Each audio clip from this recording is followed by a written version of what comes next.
Sejam todos bem-vindos. É um prazer ter vocês aqui. Obrigado por terem aceitado o nosso convite. Vocês foram pessoas que foram escolhidas a gente fazer esse convite. Trago também agradecimento das nossas equipes, das agências que fizeram a maioria dos convites, né? Para quem não me conhece, eu sou a Regina, sou gerente da agência Pinheiro Machado. Acho que a maioria me conhece, né? Nata da cidade, então. Mas, em nome da Sicredi Serrana e da Câmara da Indústria, Comércio, Serviços e Agronegócio de Farroupilha, agradecemos a presença de cada um de vocês. O tema que nos une nesse encontro é o capitalismo consciente. Ao analisarmos a atual forma de se pensar os negócios e as organizações, podemos concluir que ela pode ser mais sustentável em vários aspectos. Por isso, é importante pensarmos em novas abordagens, capazes de produzir valor com ética, em um cenário no qual todos os stakeholders ganham. Entendemos que o capitalismo consciente pode ser uma abordagem oportuna para o contexto atual da humanidade. Por isso, estamos trazendo o Thomas e proporcionando este momento de compartilhamento de conhecimento com a nossa região. O Thomas é graduado em Engenharia, possui MBA executivo em Finanças, conta com experiência executiva internacional em 20 países. É empreendedor de negócios conscientes, autor com 12 livros publicados e palestrante internacional. Também é cofundador do movimento Capitalismo Consciente no Brasil. Por isso, ninguém melhor do que ele para estar aqui conosco esta noite. Bem-vindo, Thomas. Deixo a palavra com você. É uma honra estar aqui com vocês, trazer essa provocação, talvez, ideia, um jeito diferente de fazer negócio, que na verdade não é diferente. O que a gente vai descobrir é que a gente nasce assim e a gente esquece quando a gente nasce empreendendo, quando a gente empreende. Vamos lá, vamos começar a falar desse mundo, o que é o mundo que está aí fora, né? Quando a gente olha um pouco no mundo, quanta coisa mudou, né? Quanta coisa mudou da época que a gente começou a trabalhar, da época que a gente era pequeno, que a gente cresceu. Quanta coisa mais vai mudar? Quanta coisa que era parte do modelo de negócio. Tinha uma época que o mundo operava com escravidão. O escravo era um recurso indispensável para o nosso modelo de negócio, para as empresas operarem. Hoje é um absurdo, a gente começa a discutir modelo análogo ao trabalho escravo. A gente não aceita mais isso. A cada vez que passa, a gente deixa de aceitar algumas práticas que eram padronizadas em função da transformação do nosso nível de consciência, do nosso nível diferenciado de vida. A gente tinha menos, hoje a gente tem mais. E como é que funciona isso? Isso dá um pouco de angústia, né? Porque está mudando, não pode fazer mais isso, não pode fazer mais aquilo. Mas se a gente começa a preparar para esse mundo das coisas que a gente não aceita mais, a gente prepara o nosso negócio, nossa organização, nossa vida, nossa comunidade para um mundo melhor. Por que eu falo isso? Eu vou mostrar uma estatística do desenvolvimento da humanidade nos últimos, talvez 1000 anos, 2000 anos. Na vertical, aqui a gente tem a expectativa de vida. A expectativa de vida vai de 25 a 80 anos. Na horizontal, a gente tem a renda per capita. Quanto cada pessoa tem de dinheiro na vida em determinada época da história. Pessoas aqui embaixo, com 20 anos de expectativa de vida e mais ou menos $500 de renda per capita, viviam em um mundo de pobreza e doença. Então você vive 30 anos, quem tem menos de 30 anos aqui? Poucos, né? Então imagina uma época que só as pessoas viviam até 30 anos. Deve morrer muita gente de doença, né? Porque a gente vive fácil passando dos 30. Na outra esquina, quando você vive muito, 80 anos e mais ou menos 10, 20, 30 mil dólares de renda per capita, é um mundo de riqueza e saúde. No ano 100, eu fiz uma extrapolação. Cada bolinha aqui é um país. No ano 100 não existiam países. Mas existia um monte de gente no planeta. Mas no ano 100 a gente vê aqui, tem uma bolinha vermelha, é a China, uma bolinha azul, que é a Índia. Nesse lugar já tinha muita gente. Sempre teve muita gente ali. Nesta época, no ano 100, todos os países estavam embolados ali. população do mundo vivia na mesma situação, pobreza e doença.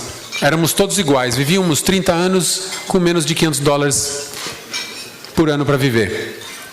Do ano 100 até o ano 1800, começou a acontecer uma transformação. A gente olha aqui, as cores das bolinhas são os continentes. Lá em cima a gente tem os continentes. O tamanho da bolinha é o tamanho da população. As bolinhas maiores, mais gente, as bolinhas menores, menos gente.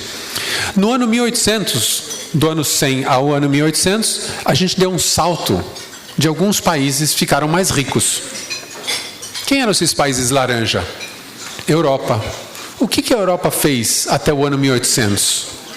Saía com embarcações cruzadas para fazer o quê? Em algum lugar tirar o recurso do outro, tirar a riqueza dos outros, escravizar os outros e trazer para a Europa.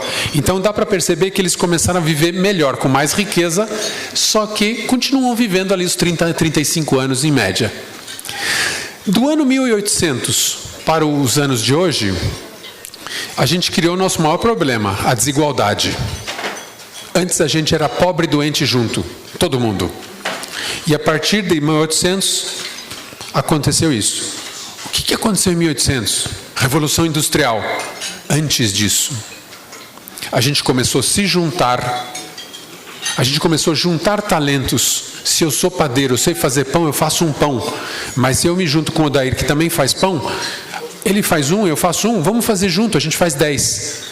A gente juntou talentos para produzir excedente de riqueza. Olha que beleza. E o excedente de riqueza a gente começou a trocar com outros talentos que também produziam excedente de riqueza. A gente inventou a pessoa jurídica, a união de talentos para produzir excedente de riqueza. E a Revolução Industrial ajudou a gente a alavancar os recursos e desenvolver mais rápido. Então se a gente olhar na história, por milênios a humanidade viveu em pobreza e doença. E nos últimos 200 anos da história da humanidade, a gente mudou da pobreza e da doença para um mundo talvez mais desigual, mas um mundo principalmente com oportunidade. Por quê? A gente começou a olhar o talento de cada um para criar riqueza excedente. Hoje a gente pode chamar de lucro, mas existem outras formas de riqueza excedente. Então, olhando o capitalismo com 4 indicadores, o mundo em 4 indicadores, até o ano de 1800 eram menos de 1 bilhão de habitantes, renda per capita de $500, pobreza absoluta de 95% e expectativa de vida de 30 anos. Em 200 anos a gente deu um salto de mais de 7 bilhões de habitantes, mais de $7 mil de renda per capita, pobreza de 15%, expectativa de vida de 70 anos.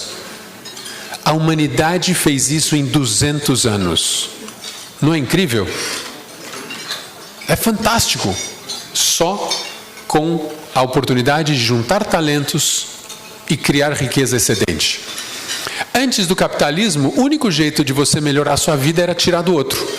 Era roubar, escravizar, saquear.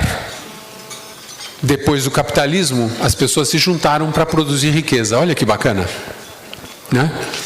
Então o que aconteceu? Vamos falar de capitalismo. O que é esse capitalismo? É a junção dos talentos, é quando o talento encontra a necessidade.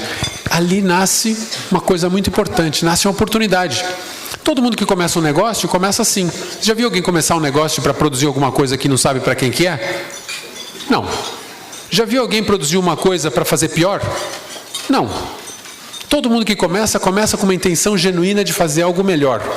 Para a minha vida, um produto melhor, um serviço melhor, para a minha família, para a minha comunidade. Hoje tem os mais altruístas, eu vou fazer uma coisa melhor para o mundo.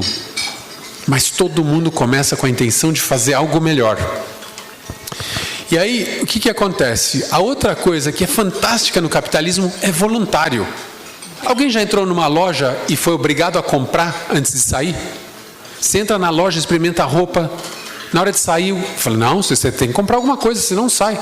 Você entra num site na internet, na Amazon, começa a procurar, fazer pesquisa de produto, vou sair. Não, trava o computador. Só vai destravar o computador na hora que você fizer a compra. Não, porque é voluntário. Essa é a beleza. Então, em princípio, o capitalismo é ético. porque você não é obrigado a comprar de ninguém, nem para vender para ninguém. Só que de vez em quando alguém fala, vou vender só para esse cliente. Aí o cliente vai mal, você vai mal junto. Essa é a beleza desse sistema, voluntário. Ninguém é obrigado a comprar ou vender de ninguém. Mas tem alguma coisa errada no jogo, né? Não tem? Está falando que é voluntário, é ético, mas qual é o erro? Alguém conhece esse jogo? Banco imobiliário? Ninguém lê a regra, né? Porque a gente pega as pecinhas, distribui, joga, lança o dado, compra, vende. Mas na página 7 do jogo tem uma coisa que é escrita assim: objetivo do jogo: conquistar a maior fortuna do jogo sendo o único jogador a não ir à falência. Opa! Jogo de criança? A gente ensina a falir o outro? Pois é. A gente não só ensina no jogo, mas a gente começou a aplicar isso na vida real. Então, quando uma empresa grande paga uma empresa pequena em 180 dias, a gente leva a empresa pequena a uma falência financeira, porque a empresa pequena não tem a mesma condição de pegar um empréstimo como uma empresa grande. Alguém já comprou uma coisa que não precisa? De jeito nenhum. Black Friday, nunca ouvi falar. É falência moral. As empresas fazem a gente comprar coisas que a gente não precisa. Falência moral. Em algumas empresas, a incerteza cria um outro tipo de falência. Falência emocional.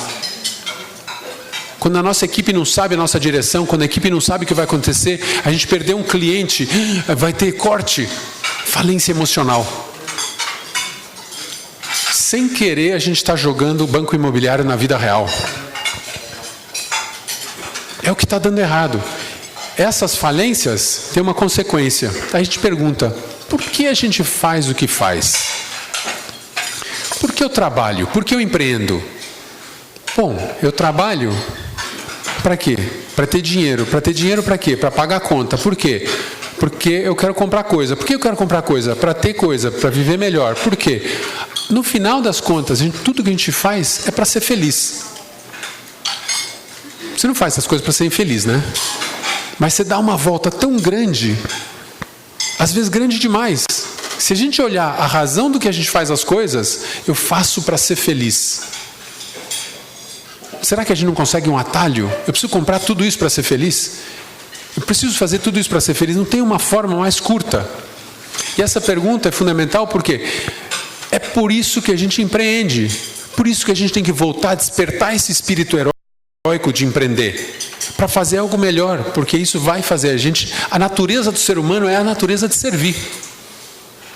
E quando a gente empreende, a gente está servindo alguma coisa. E a gente perde, esquece o que a gente serve. Então, quando a gente olha na história, os grandes empresários que têm a história contada nos Estados Unidos, Rockefeller, Carnegie, essa turma toda, eles vieram de milênios de escassez. Então, quando eles começaram a acumular, eles acumularam tudo que eles podiam. Mas absolutamente tudo que eles podiam. Por quê? Não, vou acumular para os meus filhos terem, porque os meus pais não tiveram nada. Aí aproveito e acumulo para os netos, para os bisnetos e vai indo para frente. A riqueza deles é tão grande que, atualizada aos dias de hoje, é 3 vezes maior do que o homem mais rico do mundo hoje. Então, eles viveram 10, 15 gerações a posteriori de filântropos. O americano falou, não, Rockefeller, Carnegie, essas pessoas são filântropas. Mas elas extraíram do sistema um excesso de riqueza e privaram o sistema de evoluir com a gente. Aí a gente vê os empresários do século passado. Bill Gates, Warren Buffett. Bill Gates pegou $1 bilhão, deu para cada filho e pegou 27 bilhões e botou numa conta, numa fundação, para começar a devolver o dinheiro em vida. Porque eu extraí do sistema dinheiro demais e eu privei o sistema de evoluir comigo. E os empresários deste século, alguém conhece esse rapaz? Elon Musk. Ele percebeu, não temos mais tempo para acumular. Estamos na hora de compartilhar. Ele abriu todas as patentes de carro elétrico dele para o mundo, para todo mundo produzir carro elétrico. Porque a gente tem que mudar a forma de operar. Um diretor da empresa dele saiu e criou uma empresa concorrente já. Falei, nossa, mas você criou isso? Não me importa. Me importa a velocidade, me importa que o que eu vou fazer. O concorrente me faz melhor. O concorrente não me faz pior.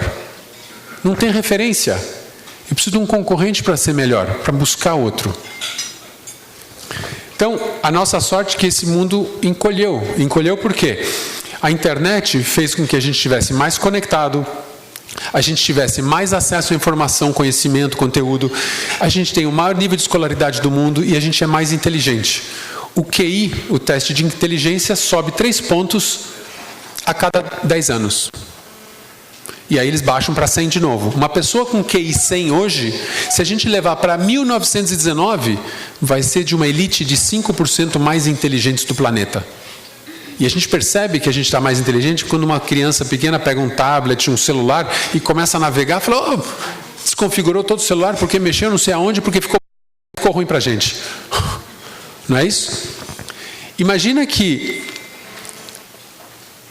antes da privatização das telefônicas, metade das pessoas jurídicas não tinham telefone fixo, porque no celular não tinha, né? Sai um vendedor nosso, fazer uma ronda, pega pedido, quando volta, deixa o pedido no almoxarifado, no departamento de vendas e sai de novo. O cara de vendas leu aquele pedido e fala, não estou entendendo a letra. Aquele pedido fica parado 1 mês até o vendedor voltar. Aí ele volta, isso aqui é um J, não é um P. Então tá bom, vai lá entregar. Não, a empresa já fechou. Não era assim? Quem tem uma experiência, uma história um pouquinho mais longa, lembra disso. Eu lembro que o nosso vizinho tinha um telefone e a gente tinha uma campainha do telefone. A gente vivia na extensão. Tocava o telefone e a gente ficava lá, é pra gente ou é pra eles? Porque não tinha telefone. Hoje cada um tem mais telefone, linha telefônica ativa do que habitante no planeta. 30 anos atrás, a metade da população não tinha feito uma ligação telefônica ainda. 30 anos atrás. Quantas ligações a gente recebe de que a gente não quer receber, né? Então, o que é isso? Capitalismo do bem. É uma mudança. A gente está olhando o capitalismo como um sistema que está aí de pé ainda, mas precisa ser melhorado. Quando a gente fala que ele precisa ser melhorado, vários movimentos estão surgindo nesse século para repensar. Capitalismo inclusivo, capitalismo criativo, economia circular, economia do propósito, economia compartilhada. O único movimento que está aqui, que é do século passado, é o tripé da sustentabilidade. O resto tudo está emergindo esse século, porque as pessoas falam, não dá mais, o sistema, até o capitalismo não está bom o suficiente. A gente precisa mudar, adaptar. E o bacana é que a gente está no meio de uma revolução. Quando a gente aprende história, tem uma tal de Semana da Arte Moderna no Brasil, de 1922. Sabe quando eles deram o nome dessa semana? Não foi em 1921, foi em 1940. A gente dá um nome para a Revolução depois que a Revolução passa, porque aí a gente entende o fenômeno.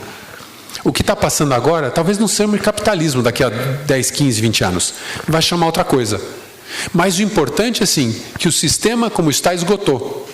Quando a gente olha, o capitalismo sempre foi muito bom para produzir riqueza. E a gente percebe, porque a riqueza está diante de nós. Mas a gente falhou com o capitalismo na distribuição.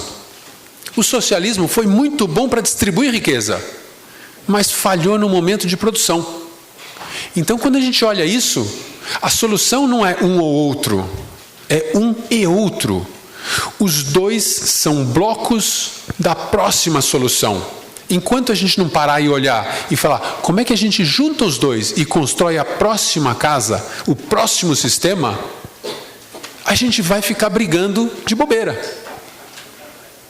A gente tem que olhar isso e alavancar o que a gente aprendeu dos dois lados, de todos esses 200 anos de história, né? Então, o que esses movimentos têm em comum, que é uma coisa muito bacana, são 4 fundamentos, mais ou menos presentes, né? E isso, a ideia, vamos falar de empreender, né? Estamos falando de empreender. Como é que as pessoas começam a empreender? Uma época, o mundo era assim, a gente andava de charrete. Aí chegou um cara maluco e falou, não, vou inventar isso. Esse cara era capitalista consciente, mas não tinha essa expressão, não tinha esse conceito, não tinha... Ele falou, eu quero fazer uma coisa melhor. Fez isso daqui. E aí sabe uma coisa que ele fez? Dobrou o salário de todos os seus funcionários. Numa época que existiam 80 empresas fabricantes de carro. Todos os 79 falaram, você vai quebrar o nosso setor, você está maluco, a gente vai falir. E ele dobrou o salário por livre e espontânea vontade. Aí você fala, o cara é o quê? Capitalista consciente, né? Porque ele sabe, ele tem que melhorar a vida das pessoas para melhorar o sistema. Mas o que aconteceu desta empresa para essa? Alguma coisa aconteceu. Alguma coisa se perdeu. Resultado de curto prazo, ego. São coisas que desviam a gente da jornada. Outra empresa. Tinha uma época que a iluminação era toda vela na rua, lamparina. E chegou um cara que inventou aquilo lá. É outro cara que nasceu com um propósito. A GE. Daqui para lá, alguma coisa aconteceu. Continuou crescendo, mas alguma coisa aconteceu. É diferente. Então, quando a gente olha o mundo, essa questão de como a gente se perde tem um impacto muito grande na gente. Da gente usar tudo como recurso, usar todas, inclusive mão de obra, o recurso humano como recurso, eu usar e descartar depois que não me servir mais. Hoje as estatísticas mostram que as pessoas não acreditam que as empresas gostam ou cuidam delas. Então tem uma porcentagem enorme, assim, até a liderança está esgotada. A gente, como líder do nosso negócio, a gente não aguenta mais. É pressão de tudo quanto é lado. Porque a gente começa a se perder do nosso propósito original. Porque a gente nunca pensou, a gente nunca teve esse modelo mental, né? E isso tem um impacto na credibilidade. Então, quando a gente olha a credibilidade das empresas, está lá embaixo, descendo. A gente só perde para o Congresso, só para os políticos, infelizmente. Ou felizmente, não sei. Tem outra entidade religiosa, que também perde um pouco a credibilidade nessa história, tem mais alto. Por quê? Tem a turma, se Deus quiser, funciona, vou esperar. Deus ainda não está querendo, estou esperando. Deus quer que você aplique o seu talento para melhorar a sua vida. Então, tem uma turma lá que também acha que entidade religiosa perde credibilidade. Mas a gente está perdendo credibilidade como instituição de uma maneira geral, porque a gente está se perdendo da causa, do porquê a gente começou o que a gente fez. A outra coisa, quando a gente olha empresas, dentro de uma empresa, toda aquela turma que trabalha com a gente, 20% jogam contra. A gente pode chamar eles de terrorista interno. Terrorista? Mas ele não se explode, ele volta todo dia. Ele volta todo dia a fazer fofoca, intriga, deixar as coisas ligadas, atrapalhar. 50% cumpre tabela. Sabe quando acabou o Campeonato Brasileiro de Futebol? Tem aquela turma da tabela do meio, não vai para o Brasil, não vai para a Copa Brasil, não vai para Libertadores, não vai ser rebaixado, é um joguinho lá. É isso aí, vai para um lado, vai para o outro, se ganhar, perder, tudo faz. Por sorte tem 30% que gosta do que faz, está lá vestindo a camisa.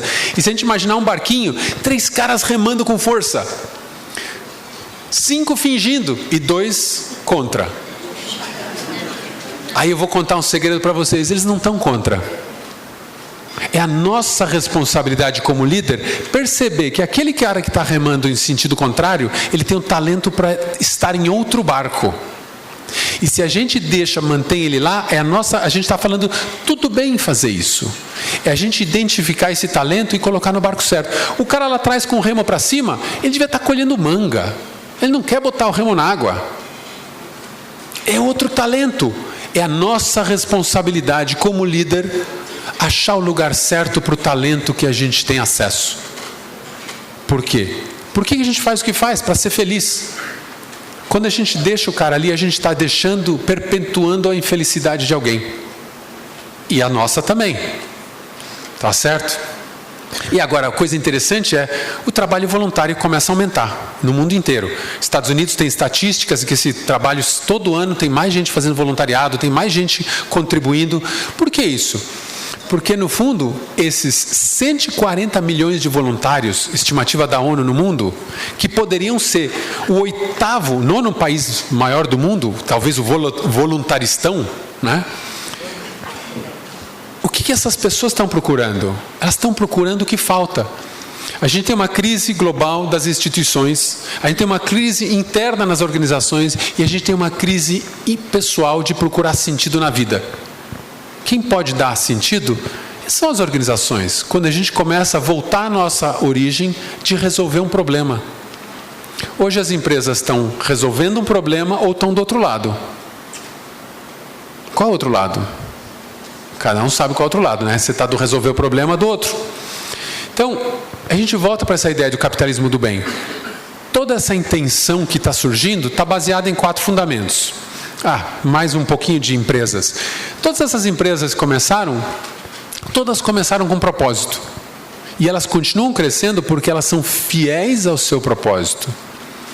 Cada logo aqui tem uma intenção, um propósito muito importante, muito claro do que ela está resolvendo, qual o problema que ela está resolvendo, qual o espaço que ela está atacando, o que ela está se dedicando para mudar o mundo, melhorar o mundo. Melhorar o mundo. E aí você tem o sucesso. E essas empresas, algumas conscientes, outras menos conscientes, elas falam de 4 temas. Elas têm um propósito evolutivo, uma causa, elas sabem o porquê que elas existem, com uma estrutura muito clara. Elas entendem que sozinhas elas não conseguem avançar o sistema. Então, quando a gente não tem dinheiro, a gente faz parceria com todo mundo. Quando a gente tem dinheiro, a gente esquece todo mundo e só foca no que é importante, ou no que vai gerar resultado financeiro de curto prazo. Então, se a gente imaginar que o sistema só evolui quando todo mundo evolui junto, essa é a ideia. Integração dos grupos de interesse, dos stakeholders. E aí, tudo isso parte de uma liderança servidora. A gente está aqui para servir. Essa é a natureza do ser humano. Servir a nossa família, servir ao nosso destino, servir ao nosso propósito, servir ao nosso talento, servir a nossa comunidade, e vai crescendo, depende do nível de altruísmo de cada um. Mas a gente está aqui para servir. E por fim, a gente cria uma cultura responsável, um movimento coletivo em prol do que a gente está propondo a melhorar. E aí as pessoas embarcam na sua jornada. A gente deixa de ser um produto, um serviço, e passa a ser um movimento. Vocês já pensaram uma marca? Vamos chegar lá. Uma organização consciente parte desses fundamentos. E quanto maior consciência disso, melhor para a gente. Quando eu voltei para o Brasil, em 2006, eu comecei uma empresa de rastreamento de alimentos. Eita, coisa difícil, né? Ninguém entende. Tive que escrever livro, fazer palestra, contar história, até entender. O que eu descobri, que o benefício que a gente fazia rastreando a cadeia e devolvendo para o distribuidor, para o produtor, o problema do alimento, ele conseguia corrigir o problema do alimento na produção, na manipulação ou no transporte, e o alimento chegava melhor. Aí ele vendia melhor, ele vendia mais, tinha menos devolução, ganhava mais dinheiro. Começou a aprender. Eu criei uma solução que integrava a cadeia produtiva, mas eu não entendia de propósito essas coisas. Quando eu descobri capitalismo consciente, eu falei, nossa, eu sou capitalista consciente e não sabia? Porque a gente aplica tudo isso. A gente tem um propósito, uma causa de integrar a cadeia produtiva para gerar mais resultado para todo mundo. Trabalhamos junto. Estamos mudando a cultura do setor de hortifruti. É o QR Code que vai no Pão de Açúcar. Foi nosso primeiro cliente. Então, quando a gente fala de propósito, o que é esse tal de propósito? Vamos falar um propósito do professor. É ensinar, não é? Não é mais ensinar. Tem gente ensinando de graça no YouTube, muito melhor que o professor. O professor tem que atualizar o propósito. O professor está ali para mediar, para estimular, inspirar. Médico, o propósito do médico, salvar a vida. Não, não é mais salvar a vida, é manter saúde. Era salvar a vida lá atrás, quando todo mundo morria com 30 anos. Hoje a gente morre com 70, 80. A gente quer morrer saudável, a gente não quer ficar em coma 5 anos, ficar em cadeira de roda, a gente quer ficar saudável. O propósito do médico tem que atualizar também. Então, quando a gente chega numa empresa, a gente sempre está acostumado com a nossa tradicional missão, visão, que às vezes a gente confunde. Quando a gente for escrever missão e visão na minha empresa, a gente fala, põe qualquer um e depois dá um nome para um, nome para outro. Ficar discutindo se o ovo fica de pé ou não fica de pé, não. Aí vem o Thomas falar, não, você tem que ter propósito, missão e visão. Falar, 3? Matou, né? Mas esse é o modelo do círculo dourado. Tem um porquê. Por que a gente faz o que faz? Qual é a razão de fazer alguma coisa? Depois você tem o segundo nível, que é como eu vou fazer isso acontecer. E o terceiro nível, como o mundo vai ser quando eu alcançar o meu propósito, o meu porquê. A maioria das empresas trabalha de fora para dentro. Ela fala, eu vendo computadores. O que eu faço? Eu quero ver todo mundo com um computador na mesa. Que mais? Como eu faço esses computadores? Com tecnologia e design. Acabou, morreu aí. Aí tem uma empresa que faz o contrário. Trabalho de dentro para fora. Eu acredito que o homem não deve se submeter à máquina. Alguém discorda? Alguém acha que o homem tem que ser subordinado à máquina? A gente às vezes fica, né? Aparece aquela tela azul no computador, você fica desesperado. A gente se subordina à máquina, mas não é. Ninguém acha que a gente tem que se subordinar à máquina. E com essa ideia, Eu engajo engenheiros, designers, todo mundo que concorda com essa ideia. Cara, muito boa essa ideia. A máquina tem que servir ao homem, não o homem servir à máquina. Aí eu uso tecnologia e design para produzir computadores. Essa ideia, trabalhar de dentro para fora. Por que eu faço o que eu faço? Então o propósito é o porquê, a causa. Por que eu estou fazendo? Por que meu negócio existe? A missão é a estratégia. Como é que eu vou sair da onde a gente está para chegar aonde? Na visão, no mundo. E o mundo tem que ser um mundo coletivo. Se a minha visão ser, eu vou ser o número 1 de... Fala, essa visão é só sua, eu não vou participar. Se a visão é um mundo melhor desta forma, esse mundo eu quero participar, eu vou junto com você. Olha que interessante. Isso é uma mensagem emocional. Independente dos nomes, da nomenclatura, usa os 3 níveis. Por que você existe, como você vai sair daqui para chegar onde você quer e como o mundo vai ser melhor para todo mundo. Independente de nomenclatura, porque nomenclatura às vezes é difícil. Então esse é propósito. Propósito do Google. Começou organizando a informação do mundo. Aí ele tentou vender o aplicativo dele. Começou no século passado, ninguém queria comprar. Era muito chato. Ninguém precisa dessa porcaria, procurar nada na internet. A internet é uma porcaria. Aí falou, tudo bem, então vamos fazer a informação universalmente acessível. Surgiu a página do Google. Passou alguns anos, eles começaram, vamos evoluir. Nosso propósito vai evoluir. Vamos fazer essa informação útil também. Agora um carro vai de um lugar para outro sem motorista. Entregar pizza. Cada janelinha tem uma entrega de pizza. O carro chega, manda mensagem por WhatsApp para o dono da pizza. O cara sai da casa, a janela abre, ele tira a pizza, a janela fecha, o carro vai embora. Não tem mais ninguém entregando pizza. Olha que incrível. Essa é uma evolução, uma empresa de tecnologia, o propósito evolui. O propósito tem que evoluir quando muda o ambiente socioeconômico. Liderança. A gente está acostumado a liderar de uma forma que já não serve mais. Ninguém vai seguir a gente se a gente não inspirar. A única coisa automática no mundo, fricção, confusão e baixo desempenho. Só o líder muda isso. Se não tiver liderança na sua organização, você vai ter. Você sai ali um mês, você volta, só tem fricção, confusão e baixo desempenho, não é? Por isso que a gente não sai, né? Por isso que empreendedor, empresário não tem férias, né? Dureza. Então, a liderança não é mais quem comanda e controla, mas é quem está lá no meio inspirando, porque a gente atrai as pessoas através de uma inspiração, o talento vem trabalhar com a gente e depois a gente tem que educar o talento para ele continuar com a gente. Senão ele vai embora. Senão não interessa trabalhar aqui. Porque se eu não estou aprendendo mais nada, eu não volto. E a intenção do líder, através do propósito, é essa inspiração tem um papel fundamental. Então, na década de 60, um cara juntou 250 mil pessoas aqui, sem rádio, sem WhatsApp, sem nada.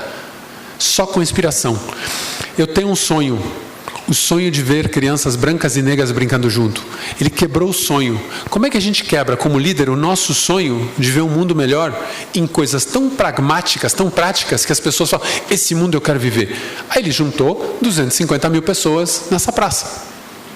Olha que bacana. Esse é o papel do líder, a gente saber comunicar.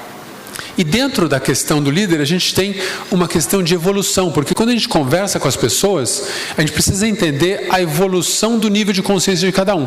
Se você está falando com pessoas que continuam sobrevivendo, depende do salário pagar a conta, não adianta falar de coisas bacanas, missão, propósito, aquelas coisas de alto nível, servir, falar, eu preciso pagar a conta mês que vem. Né? Então a gente... Dentro do nível de desenvolvimento de consciência, a gente consegue identificar uma evolução. Então, primeiro a gente depende de alguma coisa, depende financeiramente, depende emocionalmente. Alguém precisa falar como você é bom, a gente passa por um processo de autoestima, aí começa a transformar, a gente se descobre que agora eu sou independente, não dependo de mais ninguém. Até o ponto de a gente evoluir de novo e falar, eu não sou independente, eu sou interdependente. Porque se o ecossistema não existe, eu não existo. Se o cliente não existe, o fornecedor não existe, eu não existo sozinho. Eu existo porque o ecossistema existe ao meu redor. Se alguém quiser, tem um teste muito bacana para fazer, Personal Value Assessment, para a gente entender um pouco o nível de consciência de cada um. Então, deixo uma tarefa extra para vocês aí. E a coisa mais bacana da liderança é que a liderança não é mais aquele modelo antigo, carrancudo, tradicional, que até as primeiras mulheres que subiram ao poder tinham uns apelidos bastante masculinizados, né? A Margaret Thatcher era, como é que era? Dama de Ferro. A primeira-ministra de Israel, único homem do gabinete. Mas ela é mulher. De tão masculina e tão dura que ela era, porque era o único jeito de você ascender a esse espaço. Então hoje, a liderança é muito mais equilibrada em valores masculinos e femininos. Não é só o homem que tem esse valor, ou só a mulher que tem esse valor. É a gente conseguir equilibrar a competição do homem e a colaboração da mulher. A gente precisa competir e colaborar. A China colabora e compete. Por isso que ela cresce tanto. Ela fala, turma, vocês dessa região, vocês vão colaborar para competir com uma outra região. Então vale os dois.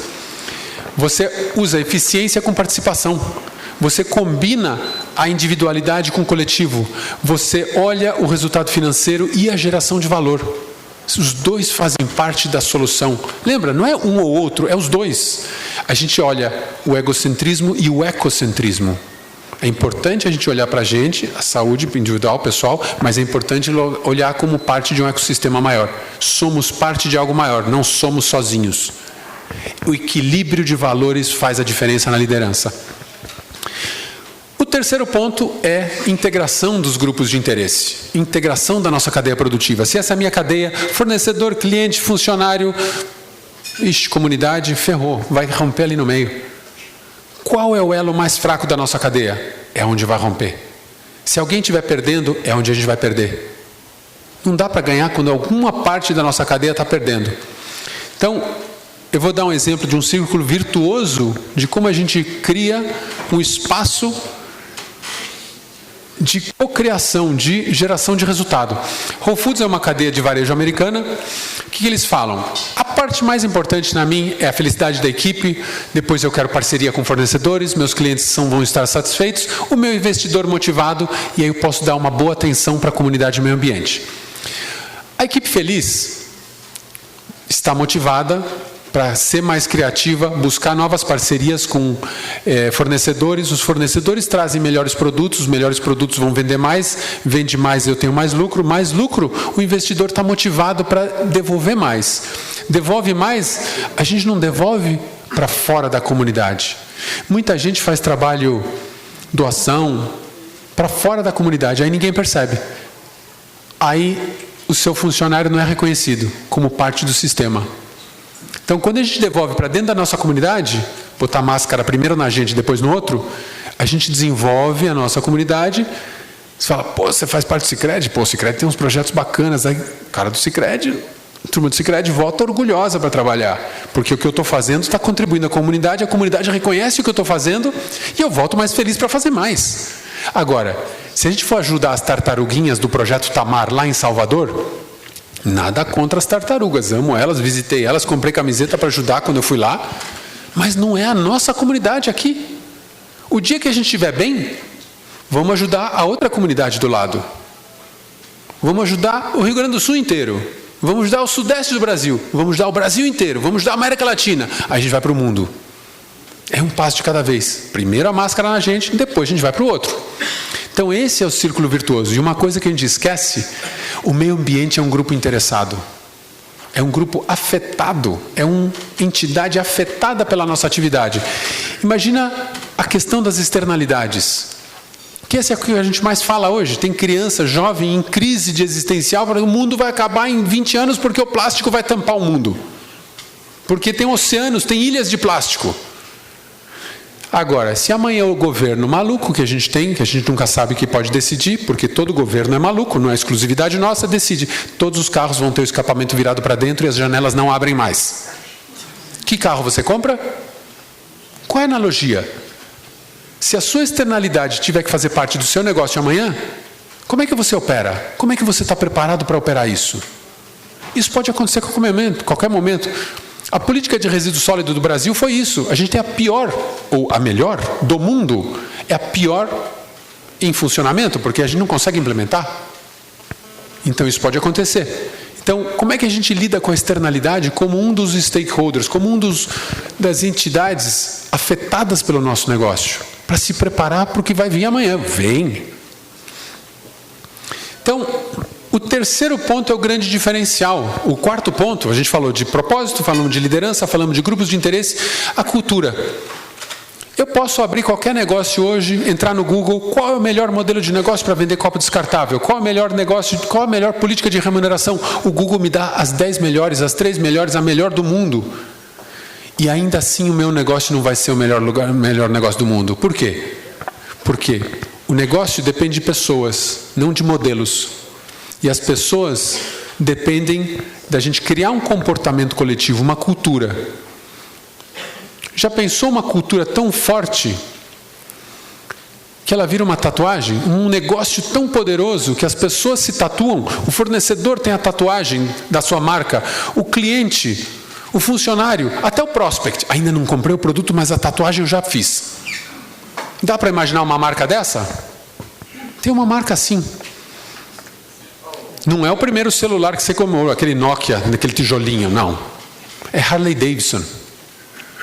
Porque ela representa uma ideia de liberdade. Alguém é contra a liberdade? Liberdade é uma coisa da natureza do ser humano. Então, essa ideia. Como uma marca pode ser tão forte como o carnaval. As pessoas trabalham 365 dias do ano de graça, para às vezes só ficar ali na esquina, respirando, sentindo aquele ritmo. O nosso negócio tem esse poder? O nosso negócio é um movimento? É um produto? Ou é mais um produto? O nosso negócio está resolvendo o problema? Ou não? O que a gente está esperando? O que a gente está fazendo? Como é que a gente volta para a nossa essência?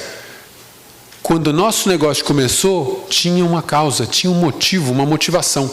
É isso que a gente está aqui para recuperar. Voltar para a origem, para a essência do que a gente criou. E consciência é o mais bacana que não tem linha de chegada. E então não é bacana. Quanto mais alto a gente sobe, mais longe a gente vai enxergar. Quanto melhor a gente tenta trabalhar, mais oportunidade a gente enxerga para melhorar o sistema. Então, nessa jornada, a gente fala, só para não dizer que abraçar árvore, que eu não estou aqui para abraçar árvore, eu estou aqui para a gente gerar mais resultado, não só financeiro. As empresas que praticam esses princípios têm valores como compaixão, alma, afeto, amor, alegria, autenticidade, valores meio diferentes para uma empresa, né? Normalmente a gente fala de eficiência, qualidade, mas é isso. E essas empresas, elas se diferenciam das outras exatamente no resultado financeiro de longo prazo. Porque alguém que começa a fazer alguma coisa que gosta, quando eu gosto de alguma coisa eu só faço um mês, depois eu paro. Não, eu quero fazer a vida toda, não é isso? A gente só quer parar o que a gente não gosta. O que a gente gosta a gente quer continuar fazendo. Essas empresas, aqui tem alguns exemplos delas, aqui no Brasil a gente tem várias. Vou pegar só, a gente viu Harley Davidson, pegar uma companhia aérea. É super fácil de montar uma companhia aérea, né? Amanhã a gente pode juntar, pedir 3 aviões para a Boeing, arrumar 2 espaços no aeroporto de Porto Alegre, 3 em São Paulo e começar a voar, né? Não.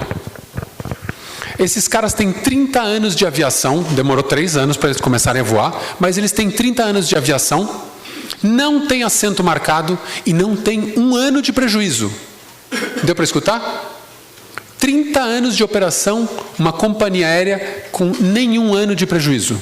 E eles não cobram malas. Uau! Tem alguma coisa aí. Tem os princípios, esses fundamentos do capitalismo consciente. E a gente olha esses fundamentos, qual então o resultado financeiro? Vou olhar aqui em 15 anos. A Bolsa de Valores nos Estados Unidos, que é uma referência boa, né? Em 15 anos gerou um resultado de 160%. Então você põe R$100 lá e depois de 15 anos você tem 260.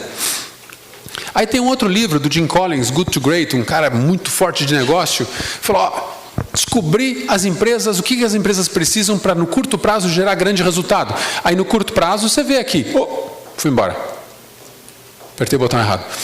Aqui no curto prazo realmente gera um resultado diferenciado, mas no longo prazo está lá, 160 para 250.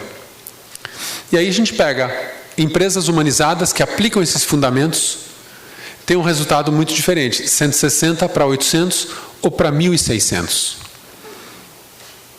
1.600% a mais do que os 160% dos outros, aplicando esses fundamentos. Alguém lembra o que aconteceu lá em 2008?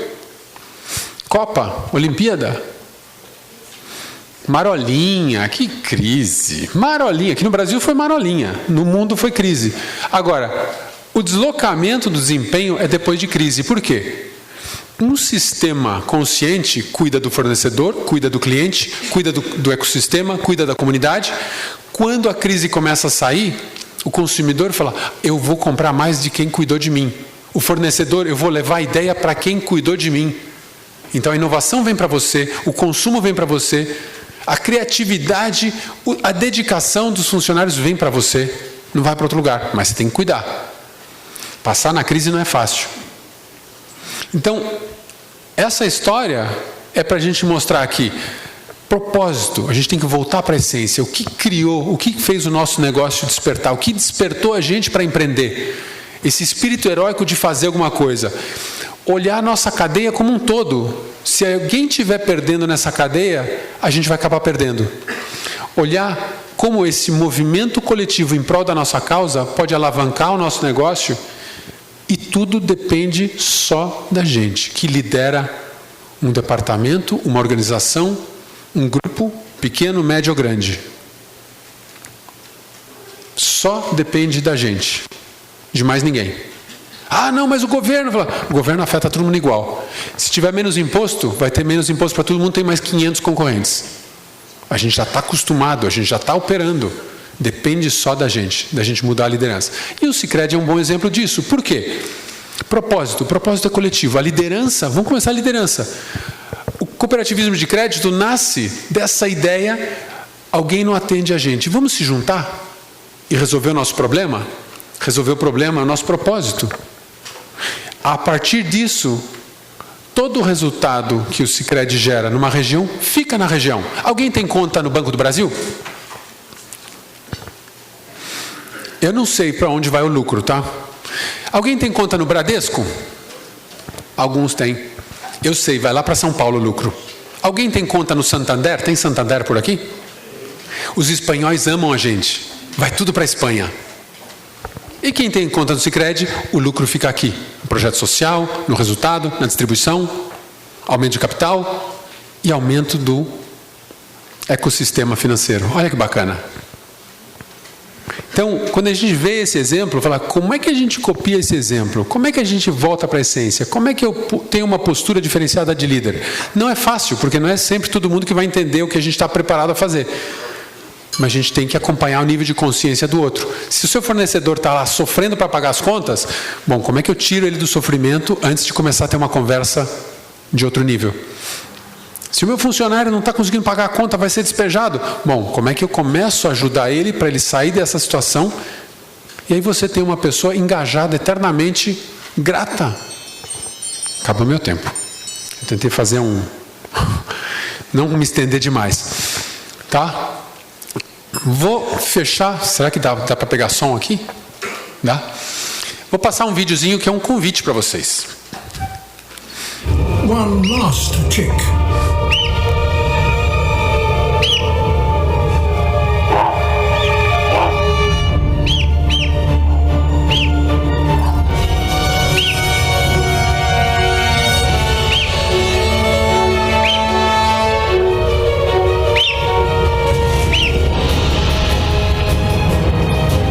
Perfect launch and a controlled drop. This is as good a descent as it's possible to make.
Its parents are there to meet it.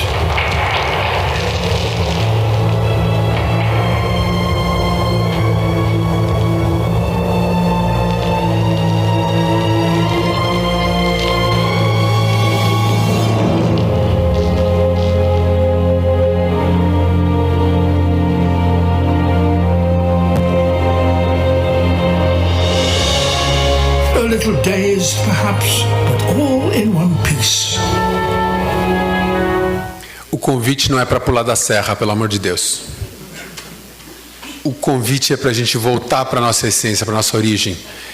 Esse ganso, ele cresce até um tamanho, ele desenvolve as bolsas de ar, que a gente escuta ele caindo, bate, faz pi, pi, está amortecendo nas bolsas de ar que ele tem. Os pais não vão alimentar ele lá em cima no ninho, está na hora de descer.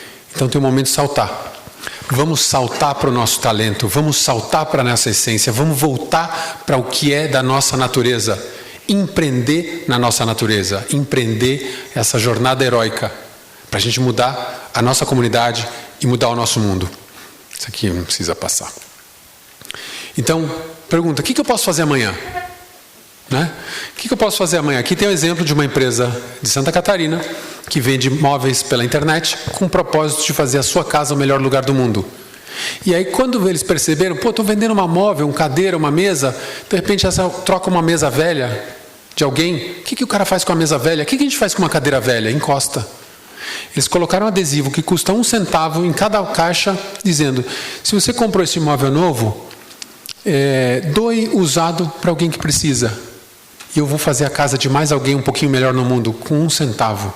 O Exército da Salvação liga, eles buscam e entregam para alguém que precisa. Como é que eu começo a olhar, usar a criatividade, o talento das nossas equipes para como é que a gente faz mais e melhor? Certo? Tem uma pesquisa sobre o assunto na internet, nesse QR Code ou naquele domínio. Quem responder, a gente vai sortear 3 livros. Se você quiser identificar seu nome, você põe lá o nome. Se quiser botar o e-mail, põe o e-mail.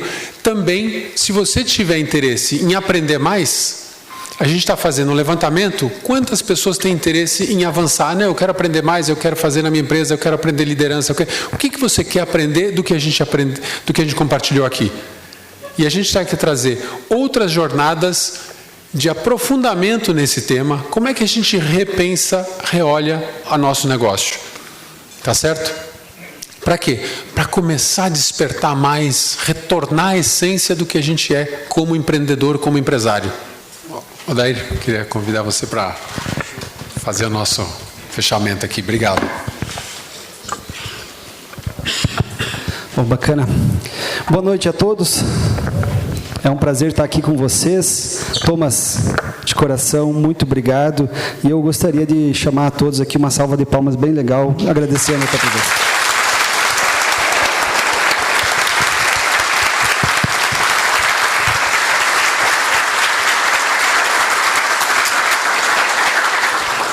Muito bacana. Eu só queria trazer um pouquinho da nossa experiência, talvez nem todo mundo me conhece aqui. Eu trabalho como diretor executivo da Sicredi na regional, junto com o colegiado aqui, o Citolin, talvez seja a pessoa mais conhecida, o César, o Fabrício, o Dirley não está aqui, né? Então a gente trabalha junto na regional. E eu queria só contar uma história do porquê a gente chega aqui hoje. O Marcos trouxe, né? A gente conheceu essa personalidade num evento, lemos a obra e em 2015 para 2016, se vocês lembrarem, tinha aquela crise e a gente estava buscando uma forma nova de fazer gestão. E eu vou ser bem rápido porque eu sei que vocês estão com fome, mas a gente mobilizou toda uma cooperativa fazendo uma pergunta: é possível gerar resultados fazendo o bem? E essa pergunta foi tão profunda para nós, enquanto movimento, que a gente ressignificou, a gente resgatou a essência pelo que nós existimos como Sicredi, e ficou muito claro para nós que a razão da nossa existência são os nossos associados e a comunidade. E a partir daí a gente focou a paixão que a gente tem pelas pessoas. Colocamos as pessoas no centro do nosso negócio. Colocamos o associado no centro do nosso negócio e a nossa relação com a comunidade. Saímos daquele foco do produto e a paixão pelo produto financeiro e começamos a olhar mais pessoas. Aí alguns podem pedir para nós e dizer assim: poxa, mas isso gerou resultado, Dair? O que vocês acham? Gerou muitos resultados. inclusive o financeiro. Inclusive o financeiro. Então, foi tão bom para nós essa transformação, inspiração que a gente teve, essa gestão por propósito, que a gente disse, por que a gente vai guardar isso com a gente? Vamos levar para a comunidade. O Thomas veio aqui, a gente estava com o conselho essa semana, sentado com o conselho, com nossos gerentes de toda a região, falando o que a gente pode fazer mais e mostra o próximo passo. E é muito evidente que a gente quer compartilhar com vocês essa oportunidade de pensar diferente, de reinventar, da gente ter mais paixão pelas pessoas, acreditar nas organizações e fazer diferente.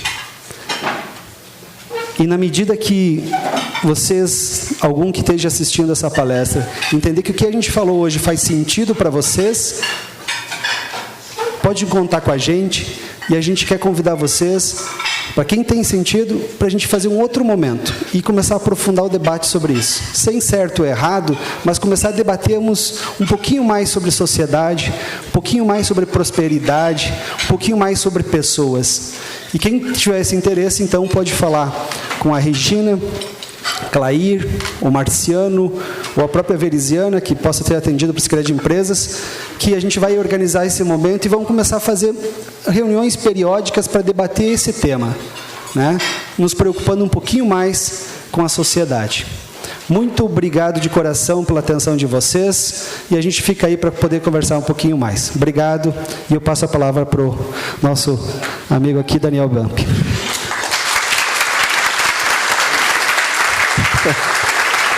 Ultra rápido, né? Senão nós vamos apanhar. Bom, gente, a gente, como o SIX, como a Sociedade Farroupilhense aqui, que está aqui presente, nós gostaríamos muito de agradecer o Sicredi, que é um parceiro expressivo da SIX, em fazer esses trabalhos conjuntos. Isso, Thomas, que tu trouxe aqui, a gente tem certeza absoluta que é o futuro da nossa região, da nossa nação. Eu quero te dizer que aqui dentro temos muitas pessoas que já têm propósito. Tem as moças aqui, as voluntárias da saúde, que fizeram uma transformação aqui na nossa comunidade. Nós temos um monte de voluntários na SIX, bastante esforçados a melhorar a nossa comunidade como um todo. Dia 7 de agosto a gente faz um encontro que se chama Business to Business, que é lá na UX. É 3 horinhas, tu chega lá só com o folder da tua empresa, te apresenta e tu conhece o teu vizinho que às vezes tu não conhecia, porque lá já aconteceu cada coisa incrível. O cara não sabia que o vizinho da frente da porta dele trabalhava com determinado produto que podia ser fornecido para ele. São esses gestos simples, essas coisas simples que fazem às vezes as grandes mudanças. E o Sicredi realmente faz gestos muito bonitos, e não é puxa-saquismo aqui, não interpretem mal. Eu tive lá nos escoteiros do Salto Ventoso na terça-feira passada, vi lá a construção que eles estão fazendo da torre, com o recurso do fundo que foi distribuído pelo Sicredi para a comunidade, como tu bem falaste no começo, Thomas. Tem outros N casos que poderiam ser contados, né? Mas esse é um exemplo porque o pessoal dos escoteiros está aqui, eles fazem um trabalho excelente, voluntário, não ganham nada, como muita gente faz. Cara, e um monte de gente fazendo um pouquinho e se encontrando, a gente vai mudar tudo, inclusive a nossa localidade. Obrigado por todos que estão aqui.